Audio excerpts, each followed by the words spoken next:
तर आज आमचा कराडला जायचा प्लॅन झाला आणि सोबत होती श्रावणी आणि तिला होती एकच दिवसाची सुट्टी. मग पोरीला म्हटलं चल आता तू आलीच आहेस तर आपण पालीचा पण प्लॅन करूया आणि तिने पण लगेच हो म्हटली. एकाएकी आमची गाडी पालीकडे वळाली. पाली म्हणजे आमचा आहे कुलदैवत आणि वर्षातून एकदा दोनदा तरी आम्ही जसं होईल शक्य तसं जातो आम्ही. आणि त्यात ह्यावेळी श्रावणी होती. तिथं गेल्यानंतर बघितलं काय तर गर्दी पण नाही आहे अजिबात. मग आणखीन आमचा प्लॅन असा झाला की आता आलोच आहे, गर्दी नाहीच आहे तर चला अभिषेक पण करूया. मग अभिषेक करायचा प्लॅन केला आणि आम्ही तिथं बसल्यानंतर माझी मनापासून इच्छा होती की देवाला आपली गुलाबाची फुलं देवापर्यंत जावीत आणि खंडोबाच्या ते फेट्यात जे फूल दिसतंय ना ते ओघानं तिथं पुजाऱ्यांनी ते वाहिलं.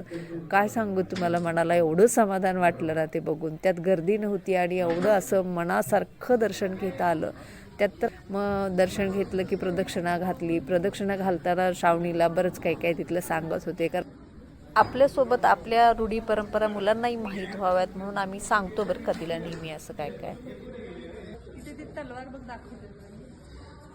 गर्दी नसल्यामुळं दर्शनही छान झालं, अभिषेकही मस्त झाला आणि पोरगी खुश झाली. म्हटलं चला ह्यापेक्षा आणखीन काय पाहिजे, कारण पोरं खुश तर आपण खुश असतो. आणि कसं मुलांच्या मनाप्रमाणे झालं तर जरा पोरं पुढच्या वेळी येताना मनापासून येतात. तर मंडळी कसा वाटला ब्लॉग मला नक्की सांगा. जय